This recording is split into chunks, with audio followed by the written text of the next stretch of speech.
Chapter 2. When the pirate Sir Francis Drake attacked Riohacha in the 16th century, Ursula Guarin's great-great-grandmother became so frightened with the ringing of alarm bells and the firing of cannons that she lost control of her nerves and sat down on a lighted stove. The burns changed her into a useless wife for the rest of her days.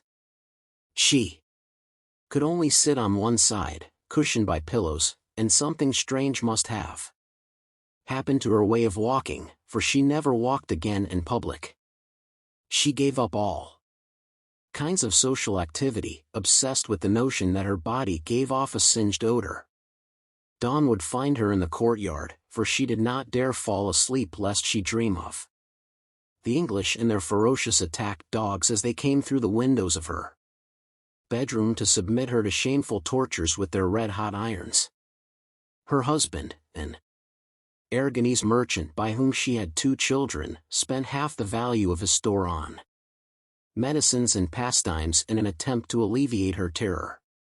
Finally he sold the business and took the family to live far from the sea in a settlement of peaceful Indians located in the foothills, where he built his wife a bedroom without windows so that the pirates of her dream would have no way to get in.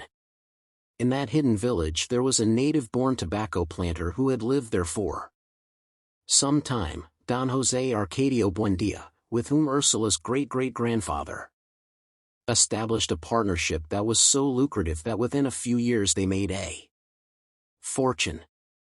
Several centuries later the great-great-grandson of the native-born planter married the great-great-granddaughter of the Aragonese.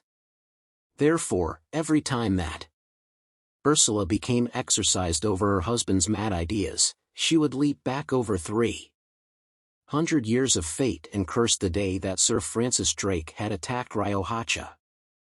It was simply a way of giving herself some relief, because actually they were joined till death by a bond that was more solid than love, a common prick of conscience. They were cousins. They had grown up together in the old village that both of their ancestors, with their work and their good habits, had transformed into one of the finest towns in the province.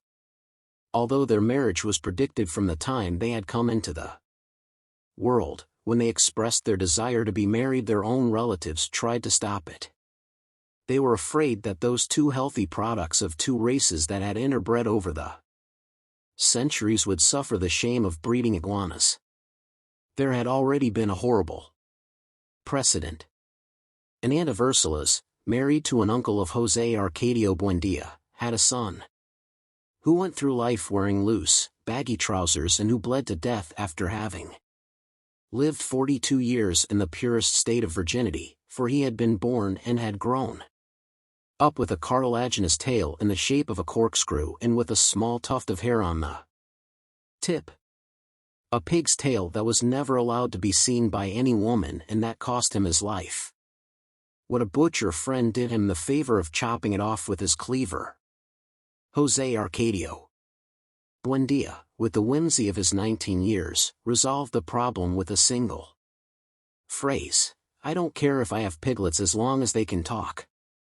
So they were married. Amidst a festival of fireworks and a brass band that went on for 3 days. They would have been happy from then on if Ursula's mother had not terrified her with all manner of sinister predictions about their offspring, even to the extreme of advising her to refuse to consummate the marriage, fearing that her stout and willful husband would rape her. While she slept, Ursula, before going to bed, would put on a rudimentary kind of drawers that her mother had made out of sailcloth and had reinforced with a system of crisscrossed leather straps, and that was closed in the front by a thick iron buckle. That was how they lived for several months. During the day he would take care of his fighting cocks and she would do frame embroidery with her mother. At night they would wrestle for several hours in an anguished violence that seemed to be a substitute for the act of love, until popular intuition got a whiff of something irregular and the rumor spread that Úrsula was still a virgin a year after her marriage because her husband was impotent. José Arcadio Buendía was the last one to hear the rumor. "Look at what people are going around saying, Úrsula," he told his wife very calmly. "Let them talk," she said. "We know that it's not true." So the situation went on the same way for another 6 months until that tragic Sunday, when José Arcadio Buendía won a cockfight from Prudencio Aguilar. Furious, aroused by the blood of his bird, the loser backed away from José Arcadio Buendía so that everyone in the cockpit could hear what he was going to tell him. "Congratulations," he shouted. "Maybe that rooster of yours can do your wife a favor." José Arcadio Buendía serenely picked up his rooster. "I'll be right back," he told everyone. And then to Prudencio Aguilar, "You go home and get a weapon, because I'm going to kill you." 10 minutes later he returned with the notched spear that had belonged to his grandfather. At the door to the cockpit, where half the town had gathered, Prudencio Aguilar was waiting for him. There was no time to defend himself. José Arcadio Buendía's spear, thrown with the strength of a bull and with the same good aim with which the first Aureliano Buendía had exterminated the jaguars in the region, pierced his throat. That night, as they held a wake over the corpse in the cockpit, José Arcadio Buendía went into the bedroom as his wife was putting on her chastity pants. Pointing the spear at her, he ordered, "Take them off." Úrsula had no doubt about her husband's decision. "You'll be responsible for what happens," she murmured. José Arcadio Buendía stuck the spear into the dirt floor. "If you bear iguanas, we'll raise iguanas," he said. "But there'll be no more killings in this town because of you." It was a fine June night, cool and with a moon, and they were awake and frolicking in bed until dawn, indifferent to the breeze that passed through the bedroom, loaded with the weeping of Prudencio Aguilar's kin. The matter was put down as a duel of honor, but both of them were left with a twinge in their conscience. One night, when she could not sleep, Úrsula went out into the courtyard to get some water, and she saw Prudencio Aguilar by the water jar. He was livid, a sad expression on his face, trying to cover the hole in his throat with a plug made of esparto grass. It did not bring on fear in her, but pity. She went back to the room and told her husband what she had seen, but he did not think much of it. "This just means that we can't stand the weight of our conscience." 2 nights later Úrsula saw Prudencio Aguilar again, in the bathroom, using the esparto plug to wash the clotted blood from his throat. On another night she saw him strolling in the rain. José Arcadio Buendía, annoyed by his wife's hallucinations, went out into the courtyard armed with the spear. There was the dead man with his sad expression. "You go to hell," José Arcadio Buendía shouted at him. "Just as many times as you come back, I'll kill you again." Prudencio Aguilar did not go away, nor did José Arcadio Buendía dare throw the spear. He never slept well after that.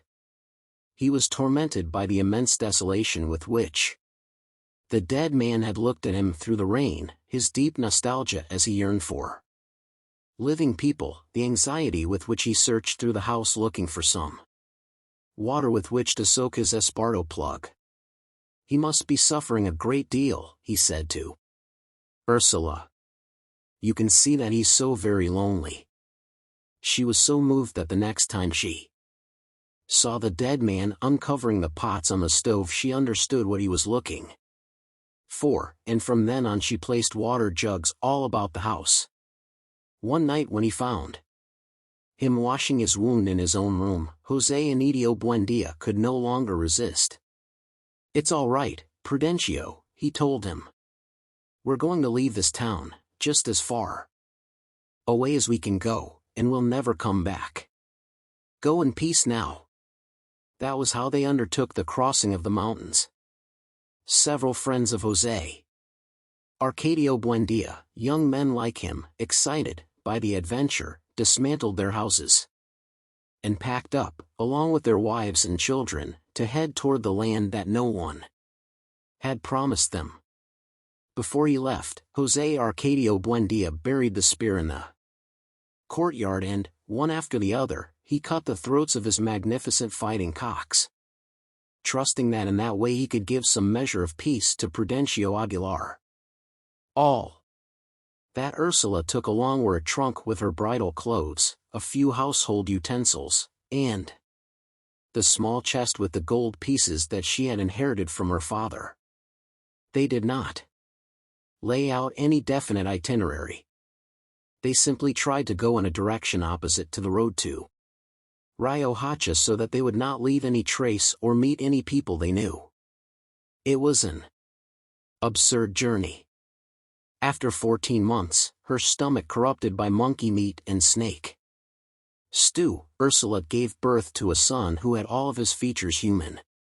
She had traveled half of the trip in a hammock that two men carried on their shoulders, because swelling had disfigured her legs and her varicose veins had puffed up like bubbles.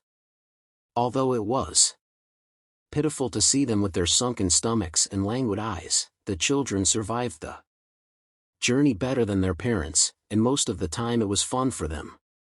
One morning, after almost 2 years of crossing, they became the first mortals to see the western slopes of the mountain range.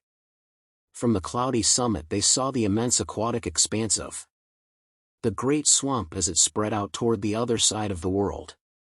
But they never found the sea. One night, after several months of lost wandering through the swamps, far away now from the last Indians they had met on their way, they camped on the banks of a stony river whose waters were like a torrent of frozen glass. Years later, during the Second Civil War, Colonel Aureliano Buendía tried to follow that same route in order to take Riohacha by surprise, and after 6 days of traveling he understood that it was madness. Nevertheless, the night on which they camped beside the river, his father's host had the look of shipwrecked people with no escape, but their number had grown during the crossing and they were all prepared, and they succeeded, to die of old age. José Arcadio Buendía dreamed that night that right there a noisy city with houses having mirror whales rose up. He asked what city it was and they answered him with a name that he had never heard, that had no meaning at all, but that had a supernatural echo in his dream. Macondo. On the following day he convinced his men that they would never find the sea. He ordered them to cut down the trees to make a clearing beside the river, at the coolest spot on the bank, and there they founded the village.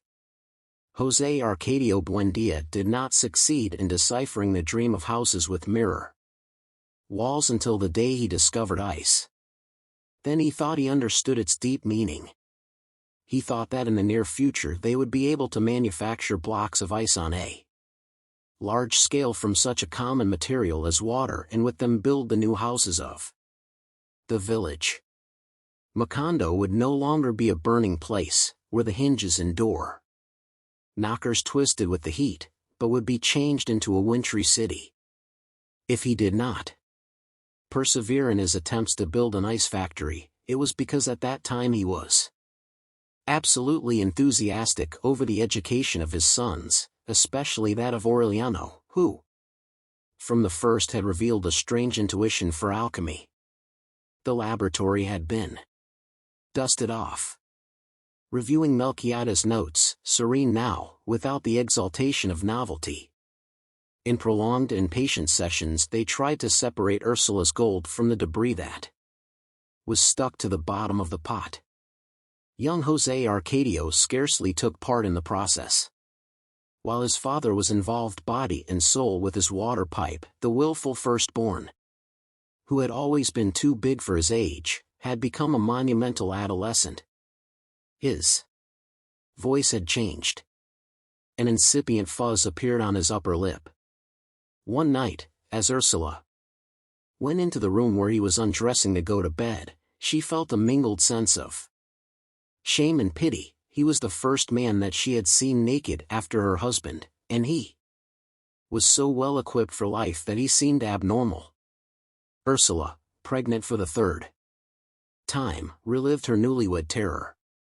Around that time a merry, foul-mouthed, provocative woman came to the house to help with the Korea, and she knew how to read the future in cards. Úrsula spoke to her about her son. She thought that his disproportionate size was something as unnatural as her cousin's tail of a pig. The woman let out an expansive laugh that resounded through the house like a spray of broken glass. Just the opposite, she said. He'll be very lucky. In order to confirm her prediction, she brought her cards to the house a few days later and locked herself up with José Arcadio in a granary off the kitchen.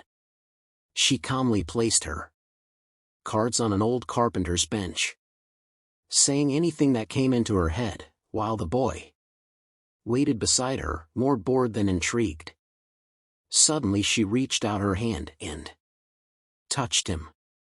"Lordy," she said, sincerely startled, and that was all she could say. José Arcadio felt his bones filling up with foam, a languid fear, and a terrible desire to weep.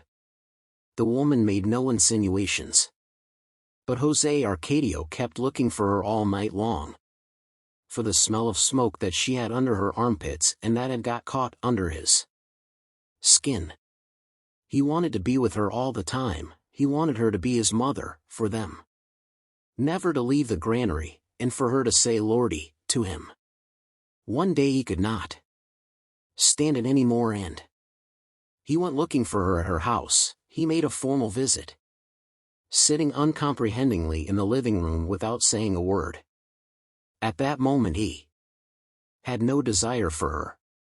He found her different, entirely foreign to the image that her smell brought on, as if she were someone else. He drank his coffee and left the house in depression. That night, during the frightful time of lying awake, he desired her again with a brutal anxiety, but he did not want her that time as she had been in the granary, but as she had been that afternoon. Days later the woman suddenly called him to her house, where she was alone with her mother, and she had him come into the bedroom with the pretext of showing him a deck of cards. Then she touched him with such freedom that he suffered a delusion after the initial shudder, and he felt more fear than pleasure. She asked him to come and see her that night. He agreed, in order to get away, knowing that he was incapable of going. But that night, in his burning bed, he understood that he had to go with her, even if he were not capable. He got dressed by feel, listening in the dark to his brother's calm breathing, the dry cough of his father in the next room, the asthma of the hens in the courtyard, the buzz of the mosquitoes, the beating of his heart, and the inordinate bustle of a world that he had not noticed until then, and he went out into the sleeping street. With all his heart he wanted the door to be barred and not just closed as she had promised him. But it was open. He pushed it with the tips of his fingers, and the hinges yielded with a mournful and articulate moan that left a frozen echo inside of him. From the moment he entered, sideways and trying not to make a noise, he caught the smell. He was still in the hallway, where the woman's 3 brothers had their hammocks in positions that he could not see, and that he could not determine in the darkness as he felt his way along the hall to push open the bedroom door and get his bearings there so as not to mistake the bed. He found it. He bumped against the ropes of the hammocks, which were lower than he had suspected, and a man who had been snoring until then turned in his sleep and said in a kind of delusion, "It was Wednesday." When he pushed open the bedroom door, he could not prevent it from scraping against the uneven floor. Suddenly, in the absolute darkness, He understood with a hopeless nostalgia that he was completely disoriented. Sleeping in the narrow room were the mother, another daughter with her husband and 2 children. And the woman, who may not have been there. He could have guided himself by the smell. If the smell had not been all over the house, so devious and at the same time so definite, as it had always been on his skin. He did not move for a long time, wondering in fright how he had ever got to that abyss of abandonment, when a hand with all its fingers extended and feeling about in the darkness touched his face. He was not surprised, for, without knowing, he had been expecting it. Then he gave himself over to that hand, and, in a terrible state of exhaustion, he let himself be led to a shapeless place where his clothes were taken off and he was heaved about like a sack of potatoes and thrown from one side to the other in a bottomless darkness in which his arms were useless, where it no longer smelled of woman but of ammonia, and where he tried to remember her face and found before him the face of Úrsula, confusedly aware that he was doing something that, for a very long time he had wanted to do but that he had imagined could really never be done, not knowing what he was doing because he did not know where his feet were or where his head was, or whose feet or whose head, and feeling that he could no longer resist the glacial rumbling of his kidneys and the air of his intestines, and fear, and the bewildered anxiety to flee and at the same time stay forever in that exasperated silence, in that fearful solitude. Her name was Pilar Ternera. She had been part of the exodus that ended with the founding of Macondo, dragged along by her family in order to separate her from the man who had raped her at 14 and had continued to love her until she was 22. But who never made up his mind to make the situation public because he was a man apart. He promised to follow her to the ends of the earth, but only later on, when he put his affairs in order, and she had become tired of waiting for him, always identifying him with the tall and short, blonde and brunette men that her cards promised from land and sea. Within 3 days, 3 months, or 3 years. With her waiting she had lost the strength of her thighs, the firmness of her breasts, her habit of tenderness, but she kept the madness of her heart intact. Maddened by that prodigious plaything, José Arcadio followed her path every night through the labyrinth of the room. On a certain occasion he found the door barred, and he knocked several times, knowing that if he had the boldness to knock the first time he would have had to knock until the last, and after an interminable wait she opened the door for him. During the day, lying down to dream, he would secretly enjoy the memories of the night before. But when she came into the house, merry, indifferent, chatty, he did not have to make any effort to hide his tension. Because that woman, whose explosive laugh frightened off the doves, had nothing to do with the invisible power that taught him how to breathe from within and control his heartbeats, and that had permitted him to understand why men are afraid of death. He was so wrapped up in himself that he did not even understand the joy of everyone when his father and his brother aroused the household with the news that they had succeeded in penetrating the metallic debris and had separated Úrsula's gold. They had succeeded, as a matter of fact, after putting in complicated and persevering days at it. Úrsula was happy, and she even gave thanks to God for the invention of alchemy, while the people of the village crushed into the laboratory, and they served them guava jelly on crackers to celebrate the wonder, and José Arcadio Buendía let them see the crucible with the recovered gold, as if he had just invented it. Showing it all around, he ended up in front of his older son, who during the past few days had barely put in an appearance in the laboratory. He put the dry and yellowish mass in front of his eyes and asked him, "What does it look like to you?" José Arcadio answered sincerely, "Dog shit." His father gave him a blow with the back of his hand that brought out blood and tears. That night Pilar Turner put arnica compresses on the swelling, feeling about for the bottle and cotton in the dark, and she did everything she wanted with him as long as it did not bother him, making an effort to love him without hurting him. They reached such a state of intimacy that later, without realizing it, they were whispering to each other. "I want to be alone with you," he said. "One of these days I'm going to tell everybody. And we can stop all of this sneaking around." She did not try to calm him down. "That would be fine," she said. "If we're alone, we'll leave the lamp lighted so that we can see each other, and I can holler as much as I want without anybody's having to butt in, and you can whisper in my ear any crap you can think of." That conversation, the biting rancor that he felt against his father, and the imminent possibility of wild love inspired a serene courage in him. In a spontaneous way, without any preparation, he told everything to his brother. At first young Aureliano understood only the risk, the immense possibility of danger that his brother's adventures implied, and he could not understand the fascination of the subject. Little by little he became contaminated with the anxiety. He wondered about the details of the dangers, he identified himself with the suffering and enjoyment of his brother, he felt frightened and happy. He would stay awake waiting for him until dawn in the solitary bed that seemed to have a bottom of live coals, and they would keep on talking until it was time to get up, so that both of them soon suffered from the same drowsiness, felt the same lack of interest in alchemy and the wisdom of their father, and they took refuge in solitude. "Those kids are out of their heads," Ursula said.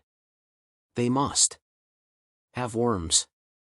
She prepared a repugnant potion for them made out of mashed wormseed, which they both drank with unforeseen stoicism, and they sat down at the same time on their pots 11 times in a single day, expelling some rose-colored parasites that they showed to everybody with great jubilation, for it allowed them to deceive Ursula as to the origin of their distractions and drowsiness.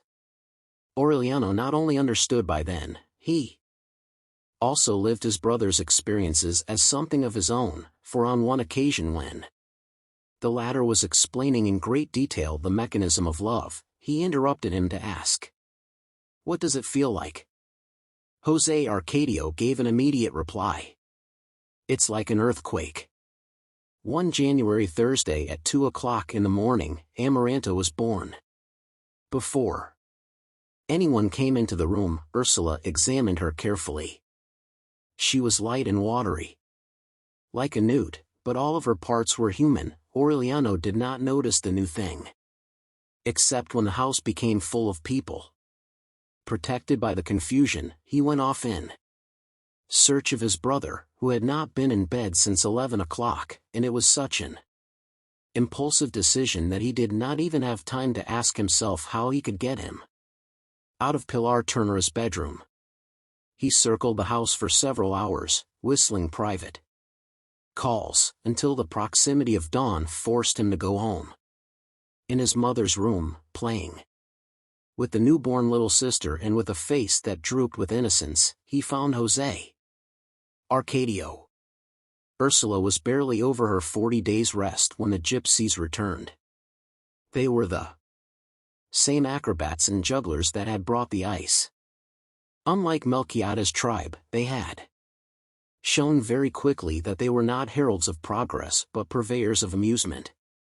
Even when they brought the ice, they did not advertise it for its usefulness in the life of man but as a simple circus curiosity.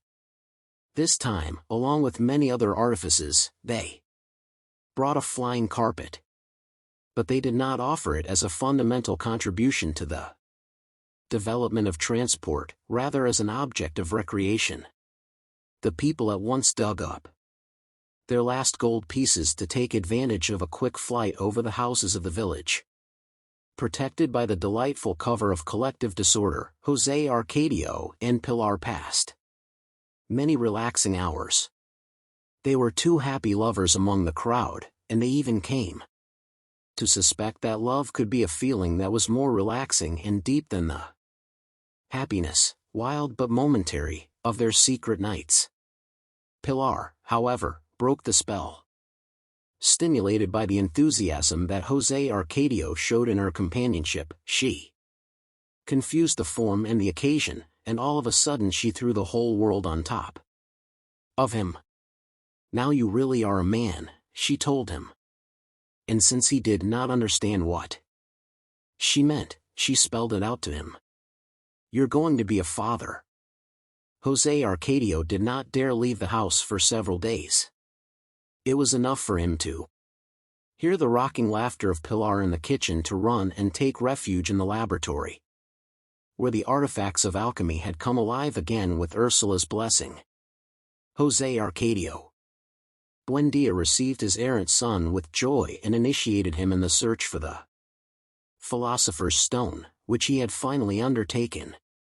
One afternoon the boys grew enthusiastic over the flying carpet that went swiftly by the laboratory at window level, carrying the gypsy who was driving it and several children from the village who were merrily waving their hands, but José Arcadio Buendía did not even look at it. "Let them dream," he said. "We'll do better flying than they are doing, and with more scientific resources than a miserable bedspread." In spite of his feigned interest, José Arcadio must understood the powers of the philosopher's egg, which to him looked like a poorly blown bottle. He did not succeed in escaping from his worries. He lost his appetite and he could not sleep. He fell into an ill humor, the same as his father's over the failure of his undertakings, and such was his upset that José Arcadio Buendía himself relieved him of his duties in the laboratory, thinking that he had taken alchemy too much to heart. Aureliano, of course, understood that his brother's affliction did not have its source in the search for the Philosopher's Stone, but he could not get into his confidence. He had lost his former spontaneity. From an accomplice and a communicative person he had become withdrawn and hostile, anxious for solitude, bitten by a virulent rancor against the world. One night he left his bed as usual, but he did not go to Pilar Turner's house, but to mingle in the tumult of the fair. After wandering about among all kinds of contraptions, without becoming interested in any of them, he spotted something that was not a part of it all, a very young gypsy girl, almost a child, who was weighted down by beads and was the most beautiful woman that José Arcadio had ever seen in his life. She was in the crowd that was witnessing the sad spectacle of the man who had been turned into a snake for having disobeyed his parents. José Arcadio paid no attention. While the sad interrogation of the snake man was taking place, he made his way through the crowd up to the front row, where the gypsy girl was, and he stooped behind her. He pressed against her back. The girl tried to separate herself, but José Arcadio pressed more strongly against her back. Then she felt him. She remained motionless against him, trembling with surprise and fear, unable to believe the evidence, and finally she turned her head and looked at him with a tremulous smile. At that instant 2 gypsies put the snake man into his cage and carried him into the tent. The gypsy who was conducting the show announced, "And now, ladies and gentlemen, we are going to show the terrible test of the woman who must have her head chopped off every night at this time for 150 years as punishment for having seen what she should not have." José Arcadio and the gypsy girl did not witness the decapitation. They went to her tent, where they kissed each other with a desperate anxiety while they took off their clothes. The gypsy girl removed the starched lace corsets she had on, and there she was, changed into practically nothing. She was a languid little frog, with incipient breasts and legs so thin that they did not even match the size of José Arcadio's arms, but she had a decision and a warmth that compensated for her fragility. Nevertheless, José Arcadio could not respond to her because they were in a kind of public tent where the gypsies passed through with their circus things and did their business, and would even tarry by the bed for a game of dice. The lamp hanging from the center pole lighted the whole place up. During a pause in the caresses, José Arcadio stretched out naked on the bed without knowing what to do, while the girl tried to inspire him. A gypsy woman with splendid flesh came in a short time after, accompanied by a man who was not of the caravan but who was not from the village either, and they both began to undress in front of the bed. Without meaning to, the woman looked at José Arcadio and examined his magnificent animal in repose with a kind of pathetic fervor. "My boy," she exclaimed, "may God preserve you just as you are." José Arcadio's companion asked them to leave them alone, and the couple lay down on the ground, close to the bed. The passion of the others woke up José Arcadio's fervor.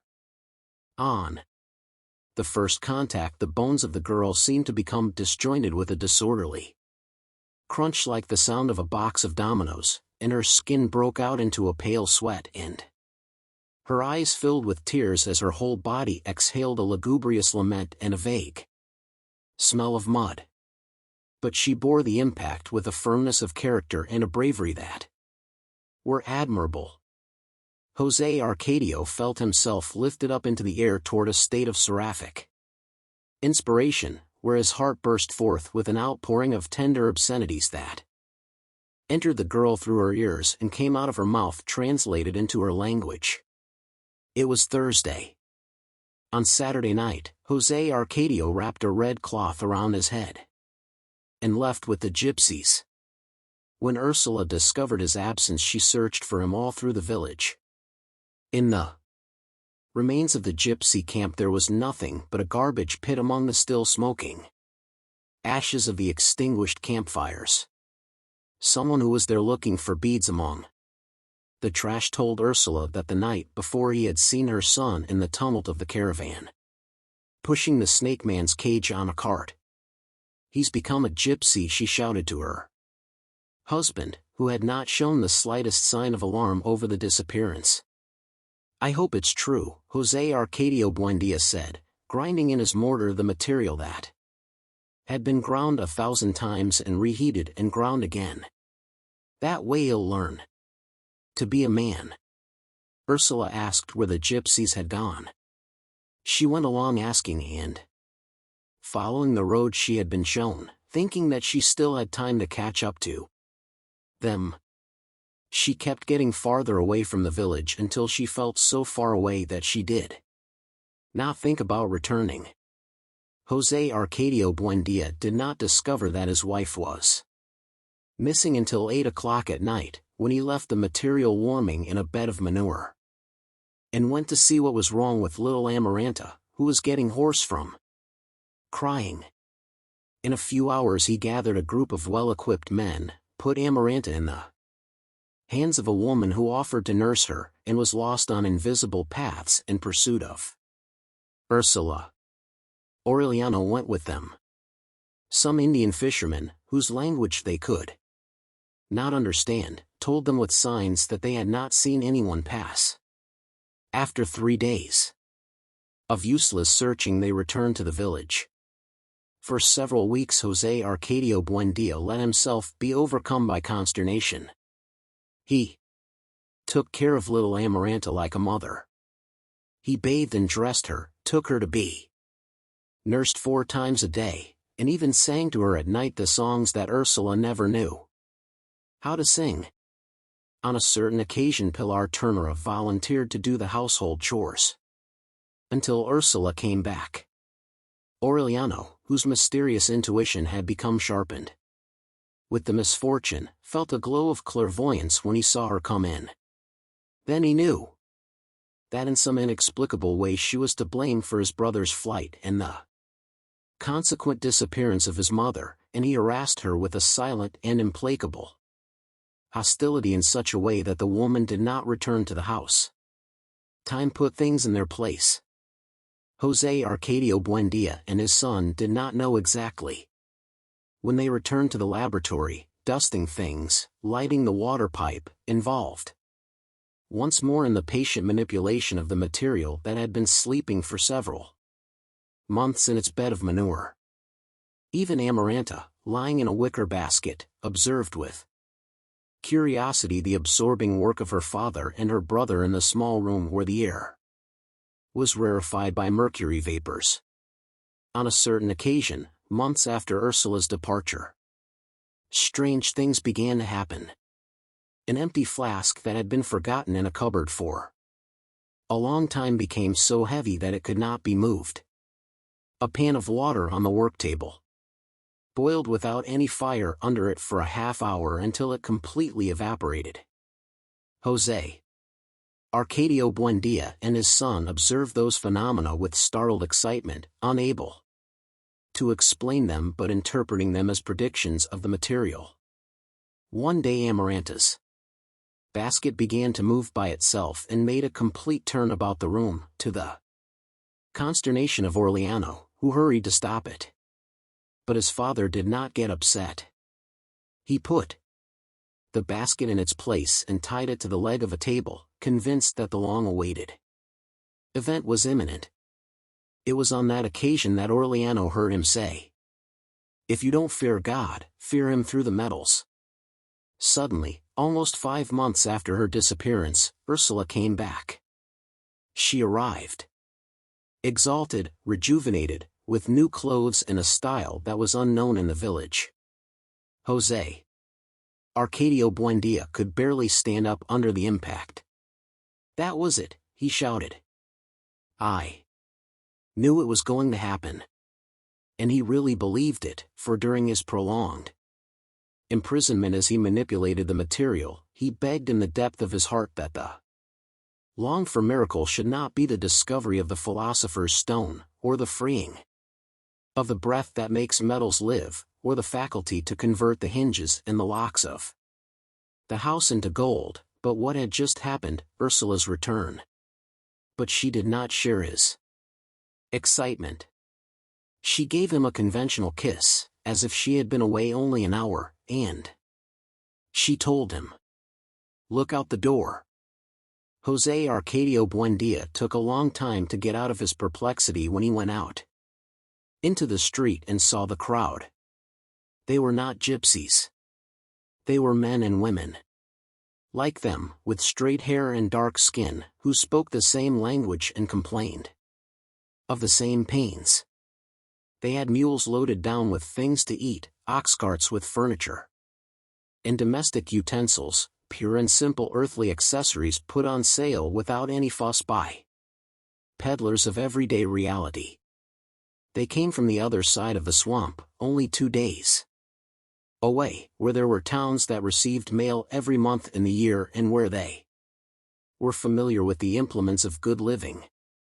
Ursula had not caught up with the gypsies, but she had found the route that her husband had been unable to discover in his frustrated search for the great inventions.